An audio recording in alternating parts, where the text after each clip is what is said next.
Hello, and welcome back to another episode of Nick Willingly Gets Himself Demonetized. I hate censorship, and I will not let a big corporation scare me with money. I said that my video on nudity and clothing not being sexual would not be the last video on sex that I'd make in those next few weeks. It's been 2 months. I did say it wasn't going to be the last video. I just lied about the time frame, lol. Honestly, you could just take this video as I Hate Swerfs Part 2, because it is literally just me not enjoying TERFs and Swerfs again. Anyways, this one's on porn and kink, because I've seen some terrible lack of nuance and critical thinking from Swerfs and TERFs. I've said twice now, I believe, that I do not agree with how Swerfs and TERFs view porn and kink. Anyways, lots of Swerfs and TERFs want to ban porn and demonize kink, and, demonize people that engage with porn and kink, and think porn and kink is inherently misogyny. Now, I added the word inherently on purpose. That was a purposeful use of that word. If you so much as open your mouth to strawman that sentence, I will kick you. That is a promise. Also, banning porn is a fucking terrible idea, because you are implying the usage of centralized government to get involved in people's sexual lives legally. As a queer man, I'm not too fond of that. Sorry, but it reminds me too much of queer history, where, in the 1940s, queer men would be sent to prison or to the psychiatric ward to be lobotomized over sodomy laws and, the government getting involved with their sexual lives. So excuse me for not being too gung-ho on what you're suggesting here. Also, banning porn literally never works. They will always find a way. Japan literally has a penal code with provisions against indecent material. You know how that went. Do I need to elaborate? Porn isn't inherently bad. A lot of the guilt and demonization of porn does trace back to Puritanism. Yes, good old Puritanism. Which I find it absolutely hilarious when Swerfs and TERFs engage in Puritan ideology, because Puritanism comes from the era in the U.S. American history back in New England in the 1500s. They would demonize all sorts of sex and whatnot for, Christian reasons. And it was inherently misogynistic. Women got the brunt of all of that. The irony of the situation is too much for me, that Swerfs and TERFs actively engage in Puritanism when Puritanism was actively a misogynistic force to be reckoned with. Porn is not inherently bad. What is inherently bad is the porn industry. I am not against porn. I am against the porn industry. The porn industry is a fucking nightmare. And that's not because of the concept of porn itself, it's because of the patriarchy. I'm against the grooming practices in the porn industry, the exploitative nature of the work, of how, the actors don't get fairly compensated for what they do. I'm against the rapey and incestual aspect of a lot of porn. And I'm against, fetishism in a lot of porn.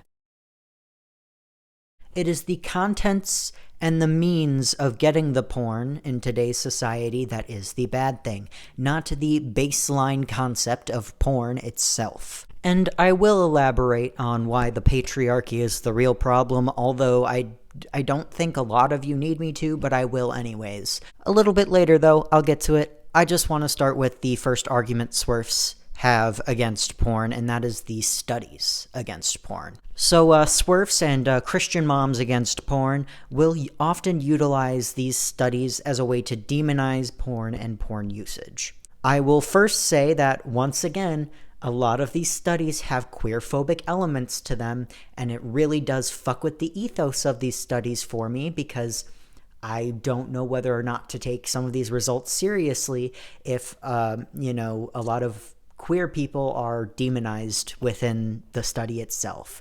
So kind of makes it hard for me to take it seriously, but I digress. My issue with the studies that they reference is that these studies mostly only study men with problematic porn usage, or PPU. These are men that have diagnosed themselves or have been diagnosed by a psychiatrist with porn addiction or something of the like. So all of these studies on porn, or at least a grand majority of them, are reliant upon the brain scans of men that already have porn addiction,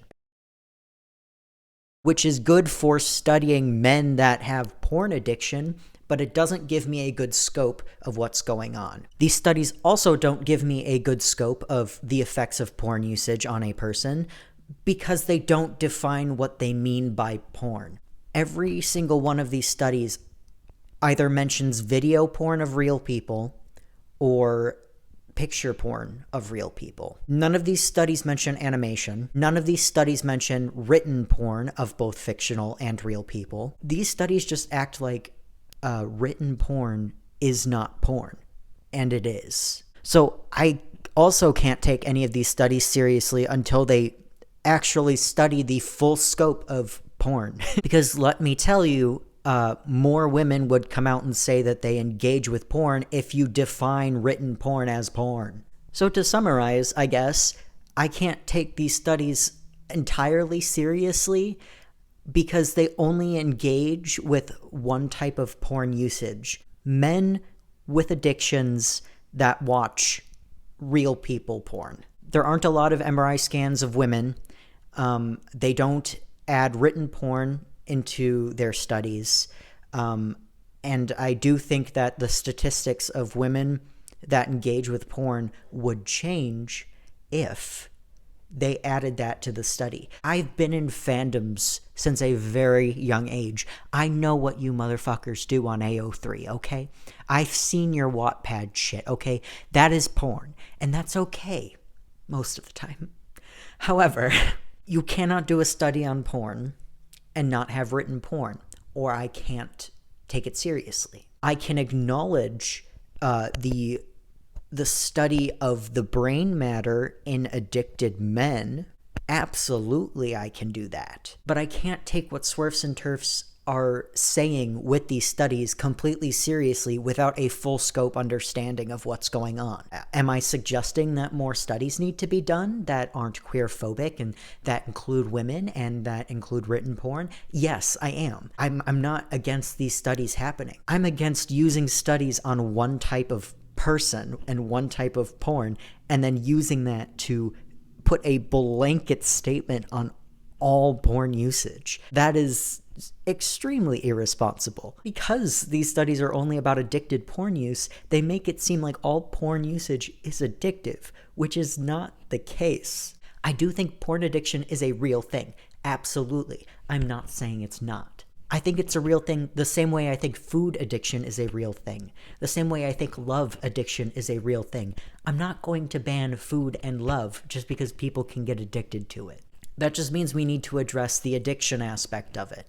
What circumstances, what systems are in place that are making people turn towards these things to cope? That's what we need to address. Not the thing itself. I'm not going to ban food because some people get addicted to food.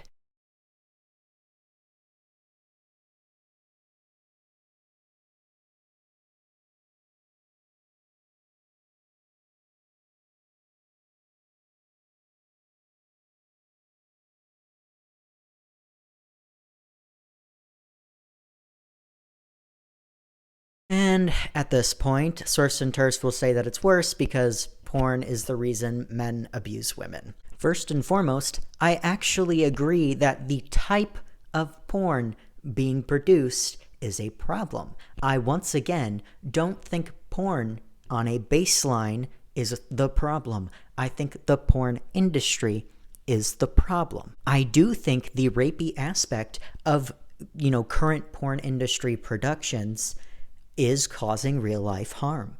I do believe that, actually. But porn can be made without being rapey. We don't need to ban porn. We need to, address the patriarchy and figure out why they're making rapey porn. Rapey porn would not exist if the patriarchy did not exist. The problem is the patriarchy. Now it's time for me to elaborate on that. Boys are taught from a young age not to value the consent of girls on the playground, with things such as boys will be boys.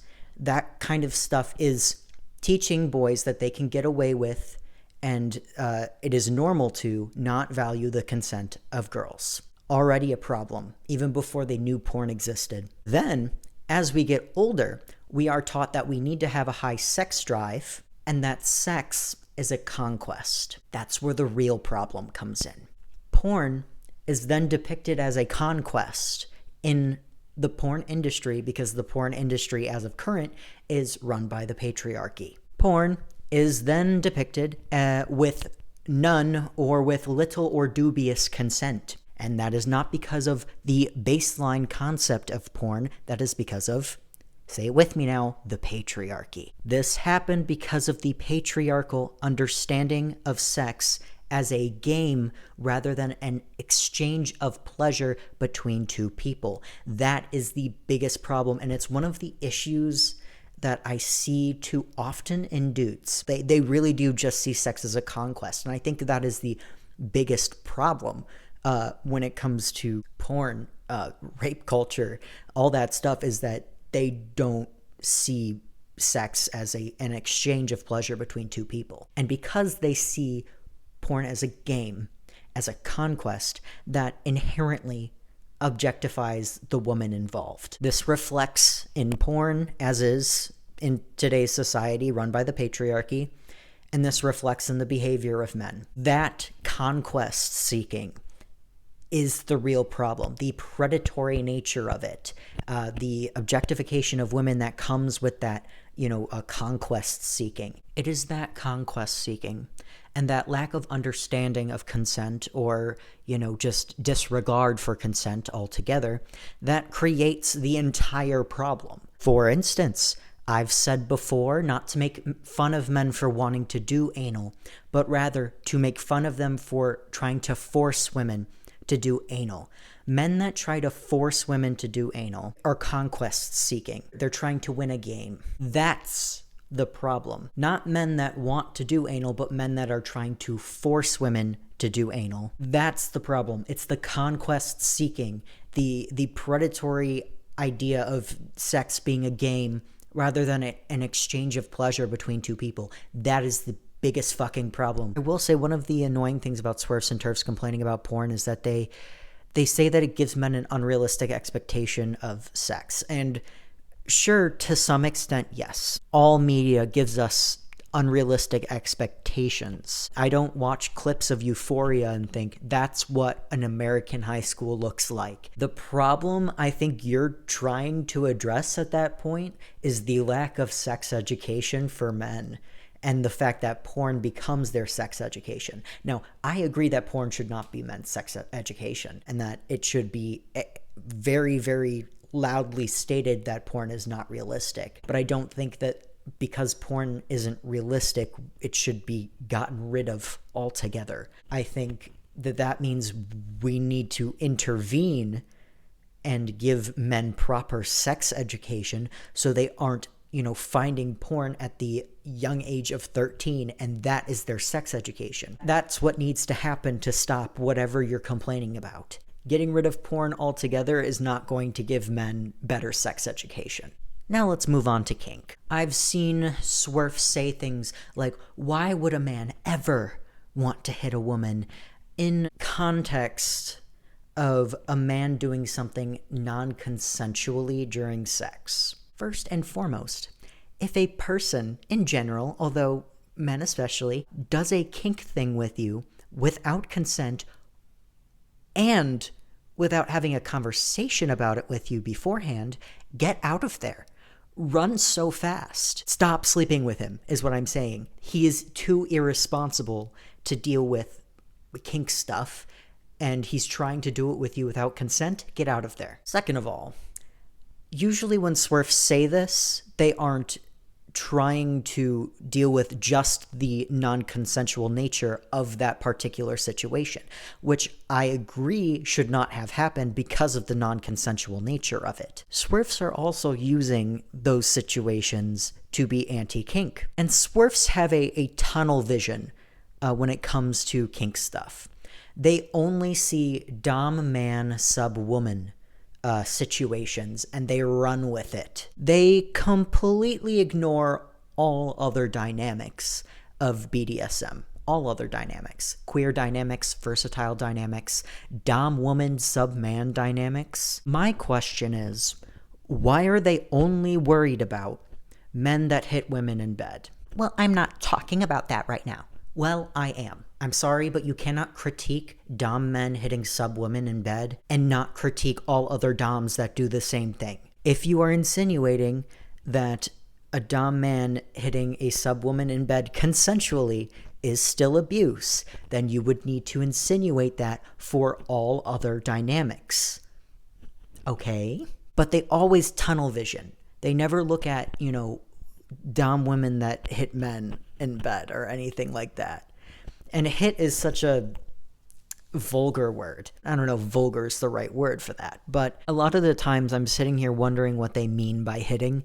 Like, yeah, if there's like a WWE boxing match going on, I will start to be a little concerned because that seems it goes beyond the exchange of pleasure, which I will get into how hitting someone is pleasure in a second. But that's usually not what's going on in these consensual situations. Usually it's just like one hit or a spank or some shit. Like, it's usually not like a full-on boxing match. If it is non-consensual, if they are hitting someone non-consensual in the bedroom, if they're doing any kink thing in the bedroom without consent, I completely agree with you. Get the fuck out of there. That person is irresponsible and probably abusive. Get out. Run. If it's consensual, pain is also pleasure. I do not agree that pain in the bedroom is inherently abuse, as, our brains are a little weird sometimes, and pain can be pleasure. The glasses are on. This is an excerpt from the paper A Common Neurobiology for Pain and Pleasure by Siri Lickness and Irene Tracy. Pain and pleasure encourage the constant optimization of our internal homeostatic balance. Although pleasure-seeking and pain avoidance generally increase our chances for survival, it's easy to envisage scenarios in which these two motivations are in competition. A simple case would involve a large reward that is only accessible at the price of a small pain. Sometimes it seems that overcoming a small amount of pain might even enhance the pleasure, as reflected perhaps by the common expression "no pain, no gain," or the pleasure of eating hot curries. Some people actually want the pain in the bedroom because pain enhances pleasure. And a person that actually wants to exchange pleasure with another person may give them that. And like it, because it enhances the other person's pleasure. Do I think some doms in the BDSM community are probably bad? Yep. I think all positions of power attract bad people. That includes teachers, nurses, police officers, and politicians. Bad people will try to put themselves into positions of power, so we need to get better at differentiating between good doms and bad doms. So we can shame the bad doms out of the community, of course. If you don't value consent, you're already not doing it right, and you should never have been welcomed in the first place.